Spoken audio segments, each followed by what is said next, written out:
Machiegni Ngolo Sundays for the lovers of Luo music. This gentleman nudged us into a direction that we have always wanted to explore ever since we launched this platform 3 months ago.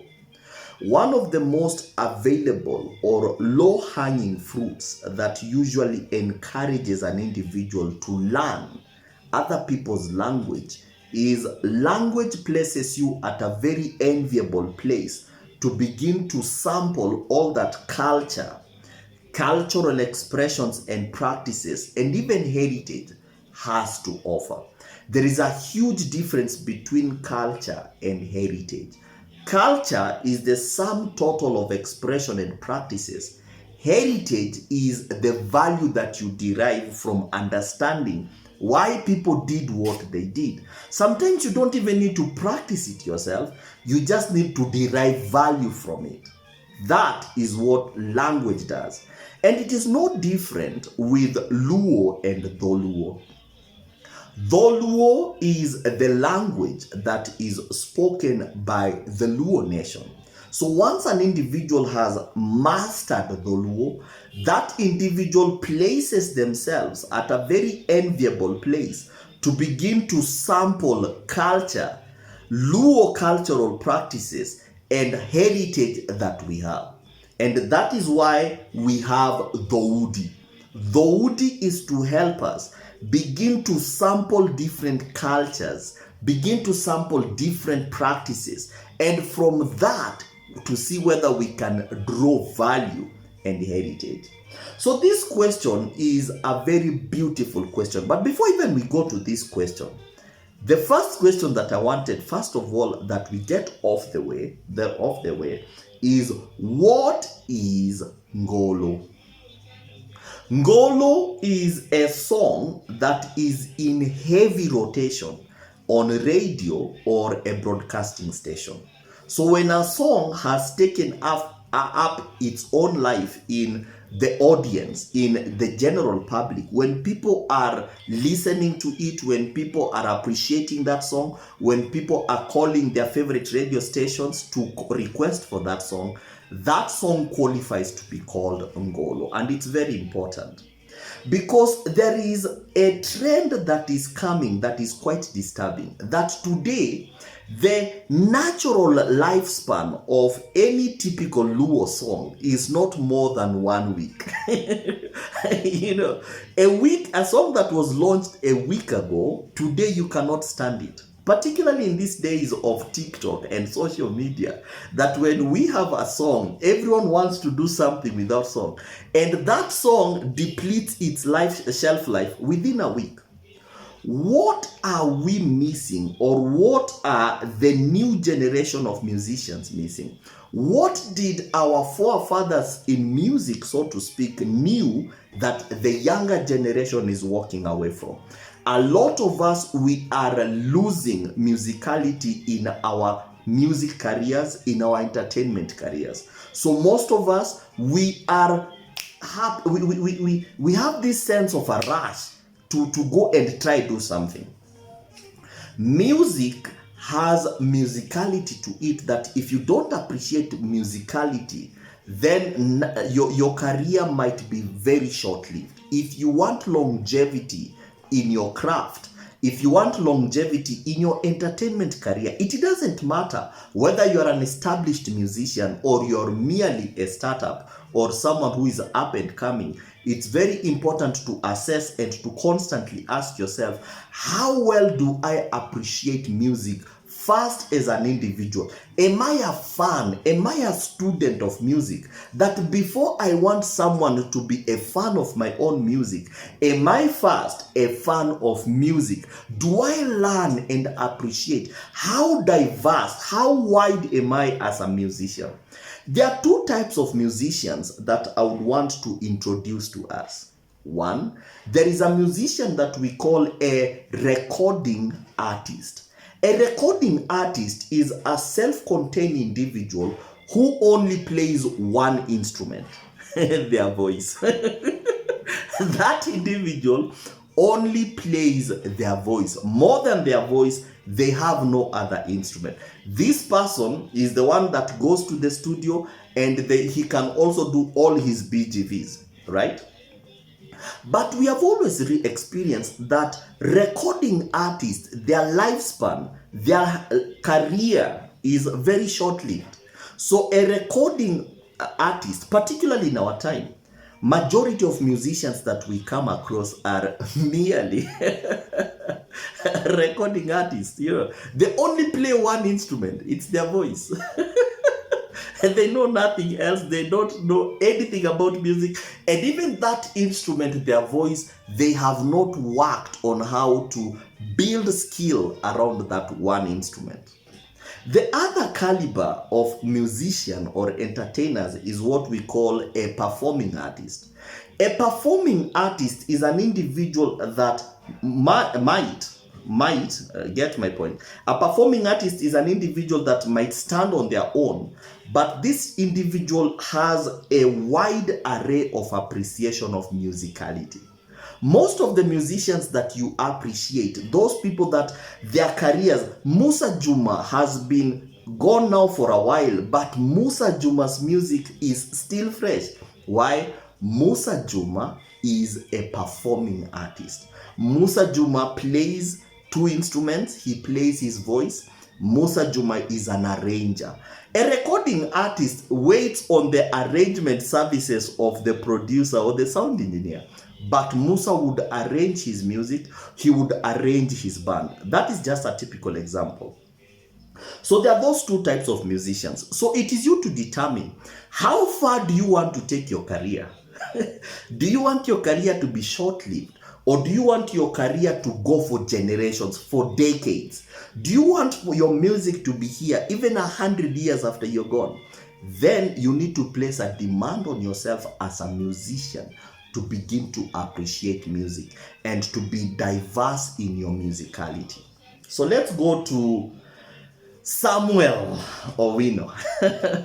Most of us only know Colella Mazee, Dr. Colella Mazee, but his name is Samuel Owino. His parents called him Samuel Owino. And for some strange reason, when he got to class 4-5, he dropped Samuel and started calling himself Richard. For some strange reasons, he started going by Richard Owino. Actually, people know him more as Richard Owino than Samuel Owino. Sammy was a very outstanding, very brilliant, and very proficient musician. He was first a musician, a student of music, and out of that informed his expression as person in the craft of music. I think it is important for us, always whenever we are talking of Luo music, it is very important for us to set a place and talk about an individual that most of us ignore. There is an individual that is called Fares Oluoch Kanindo. And Fares Oluoch Kanindo was the first Luo to own a recording studio.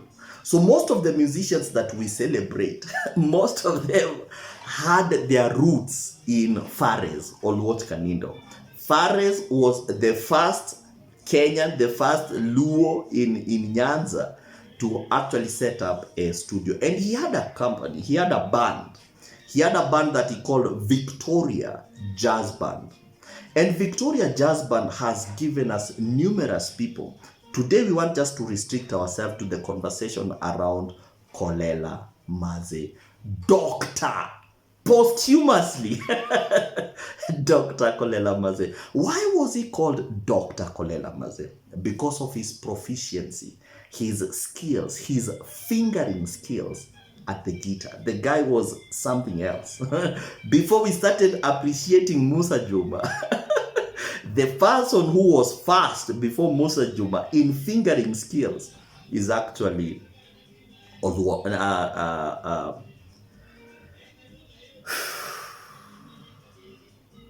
Samuel Colella Mazee. So where did the name Colella come from? Colella is actually from his interest. He was interested in Lingala. He was interested in rumba back then. There is a way that when you listen to rumba, they always sound as though they are lamenting or they are crying, right? Oh, that is called Colella. And he was good at that. When he started his music career, he was very good at that. And that one informed, people started calling him Colella, Colella, and that name stuck. It's one of those ingredients that will inform if you have a longevity in music. What do you call yourself? The name that an individual calls himself is very important. These jokes that people have is so and so Jacamoro, so and so vodka. It's so short-lived. It can tell you that that individual, their career is so short-lived.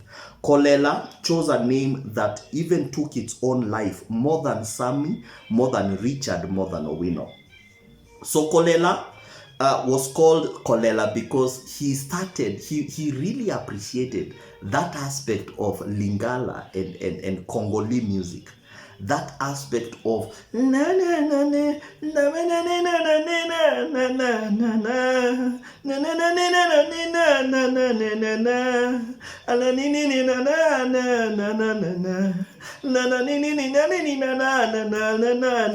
that one is called Colella. When you want to carry and you want to carry your audience through your voice, and you want that voice to transmit and convey emotions. In Lingala, it's called Colella.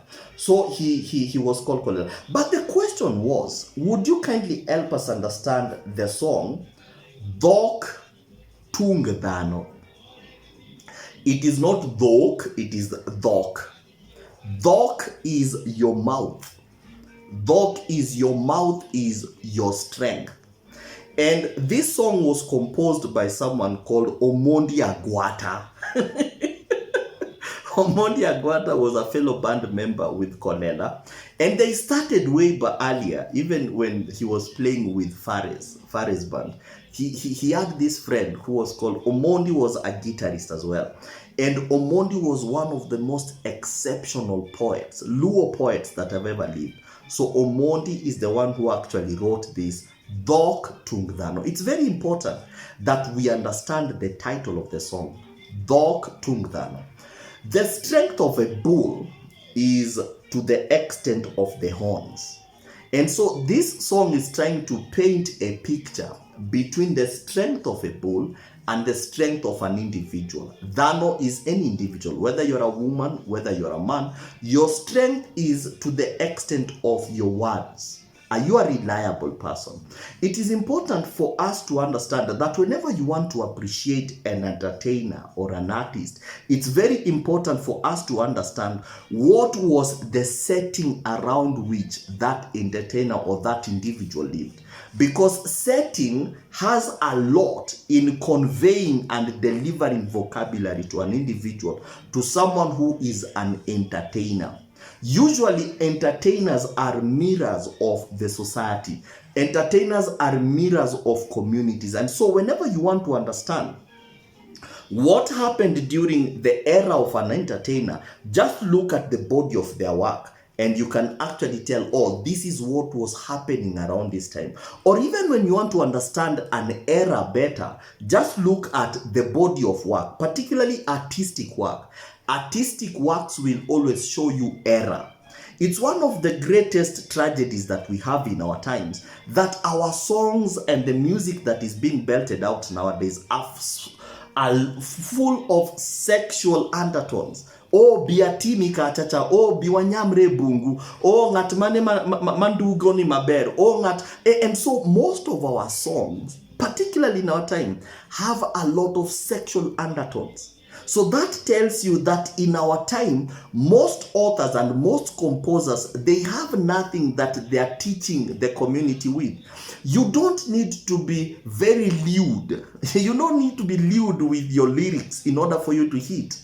You don't need to be lewd with your lyrics in order for you to be romantic or to come across as a love song. Musa is one of the most celebrated Luo musicians without lewd lyrics. There is this need that we have, particularly in our time, that because our artists and our musicians are of no societal value, right? They are of no societal value. So the only thing is, ngatno timi manade moloya.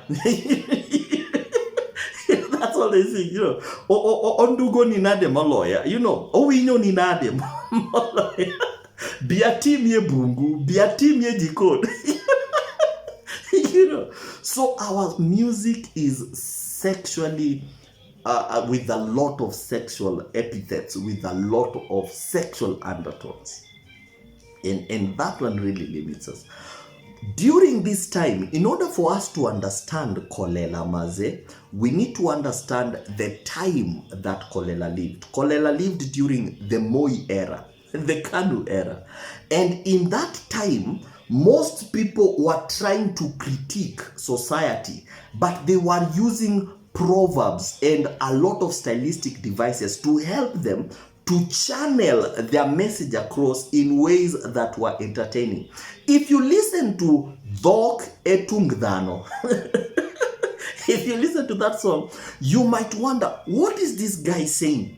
Because the lines are not coherent. The lyrics, the poetry are not coherent. And so it's important that in order for us to understand, this is what Colella is saying. This is what Colella is saying through the instrumentation of his own voice. This is what Colella is saying. It's important to ask ourselves, during this era, what were the socio-economic dynamics, the socio-economic and political dynamics? There is a gentleman called George Orwell. And George Orwell did an amazing book. He did a book called The Animal Farm. The Animal Farm is one of those amazing books that, in order for you to appreciate what really the Animal Farm is talking about, try to understand at what point did George Orwell live. Who was George Orwell, right? What were the things, what were the socio-economic and political dynamics around his time? That is the same approach that will help us to understand, Dhok, your mouth is your strength as an individual. And if we approach it from that angle, then we'll start to understand, particularly in this phrase, what was this guy saying? The first line Colella begins with is Sigana. So that tells you this song might not actually just be a song on its face value. This song might actually be a stylistic device where I'm trying to paint something, and I want you to be really critical and be really keen about what I'm trying to say and understand it in context. It's one of those things that our music lacks nowadays. Our music lacks content. The musicians that we have in our time, and partly the blame is with the fan base. When you see that a musician is not placing burden on his craft, placing burden on delivery and communication, then you blame first not only the musician, but you also blame the fan base, because the fan base are not placing a demand on the musician.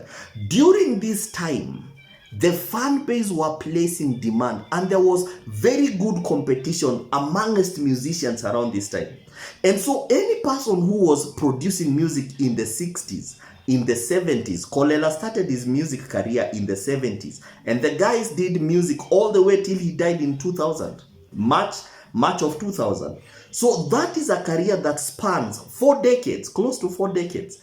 And in order for you to have longevity about that time, this gentleman was at breast with his audience. This gentleman was at breast with the needs, the socio-economic and political dynamics of the people. And even in our time as a people, we are the ones who can actually tell our musicians, no, you are giving us too much of sex. If all you guys ever sing about is rundo, winyinago, wadhiwa rundre kamoro, wadhiwa winyire kamoro, gudna, dugna, abia guodi kamoro. That's all our music is nowadays. A time has come that we need to tell and place a demand on our musicians. Hey, we want you to touch, not only to speak on the basis, and I'm not talking about being political. There are a lot of subject matter that we can talk about, particularly if you listen to Musa Juma's music.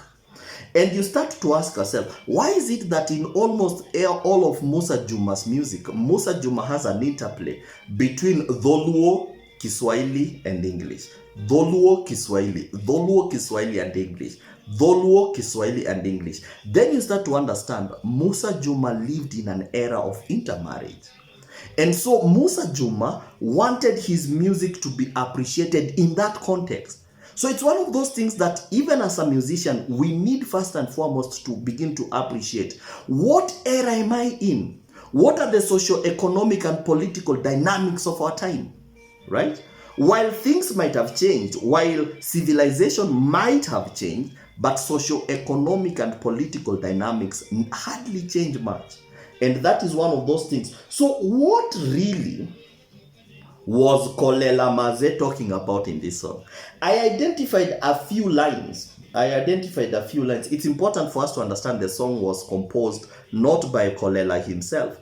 Colella is the vocalist, but the song was composed by Odongo Agwata. I think we have established that. It's important even as a musician for you to understand, what are my strengths as a musician?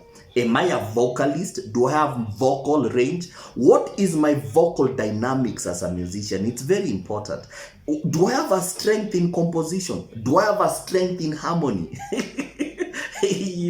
What is my vocal range? What can I do? What element of surprise do I have as a vocalist? If you listen to Musa Juma, Musa has the most amazing vocal dynamic. Musa Juma's vocal range, no one can come close to. No one. No one. Why? Musa Juma identified his strength and he went to work on his strength. His strength was composition. His strength was arrangement. His strength was the guitar. His strength was the vocals, the lead vocals. And so even as an entrepreneur, as a musician, even as a musician, I would challenge you to begin to look at what are my strengths as a musician? What are the strengths that I have as a musician? And am I taking advantage? It's not a weakness sometimes to have someone compose for you. It's not a weakness, right? There are people who are gifted differently. And so in this song, like I've said, the phrase Sigana is thrown numerously in the song. It's actually playing in the background. I hope you can listen to the song in the background.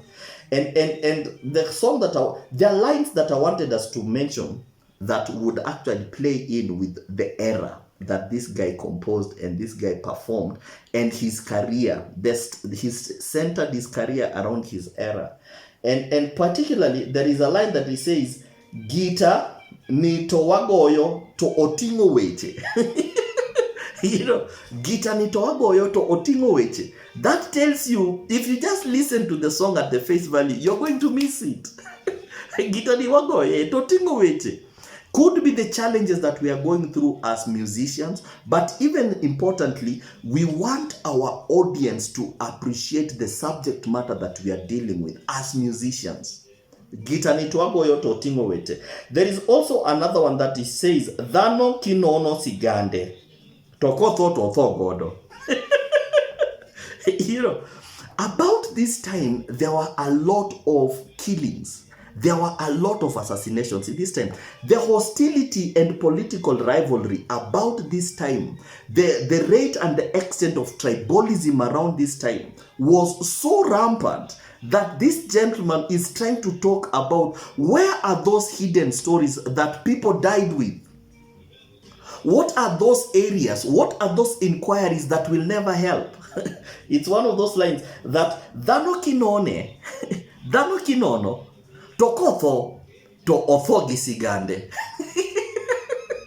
If you just observe an individual, and the more you observe them, the moment they die? They have died with all their stories. They have died with all their hidden and their secrets. That's another thing. The other point, which now he went actually to tell us what he was actually talking about. There is a line he said, Josol Osuru Nigwenga Wasigu. Josol Osuru Nigwenga Wasigu.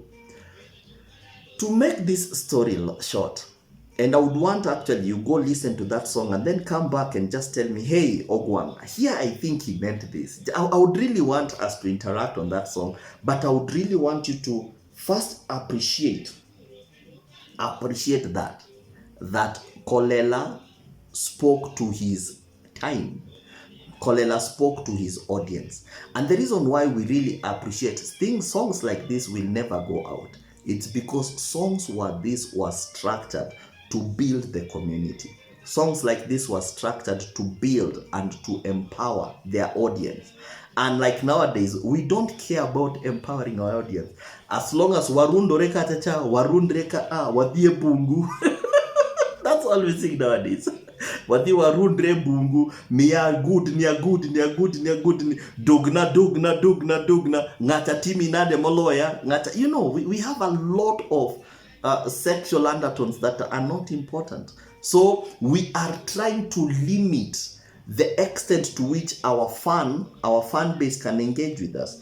And so it's one of those things that I really wanted us, and it's a beautiful song. I hope I've done it some justice. But it is hard to really analyze an individual that through his time wrote close to 700 songs. In a career spanning almost 4 decades, the gentleman did 400 songs. Nowadays, we have people who have been in music for 3 years and they have 15 songs. The extent of laziness, even in our time, is quite discouraging and disappointing. But let me leave you with this. There is a song that he says that Joma Pango Uzazi Ungihawi Matoka Neko. Joma Pango Uzazi Ungihawi Matoka Neko. This word is actually a figurative language that he uses, that people who don't give much birth to kids, you are lucky, because when he talks of matoka there, he uses matoka in a very figurative language. Matoka neko. When he uses solo usuru, who takes usuru? It's government. So this gentleman was trying to teach his audience, let us learn how to live with government. Let us learn to live with the spies that government has even put amongst our own circles. In our own circles, government has planted people. And that is one of those things. It's a beautiful song. Dhok your mouth, Dhok Tung Dhano. Your mouth is your strength. And I hope you really found value. This is just the first installment of Angolo Sundays. We want to learn and we want to appreciate Luo music in context. We want to understand, what was this person saying about? If there are songs, or if there is a music, or if there is a song out there that you would want us to analyze, kindly just if you don't mind, request it. And every Sunday, we will endeavor to do an installment of Angolo Sundays. Dodi, making learning language simpler.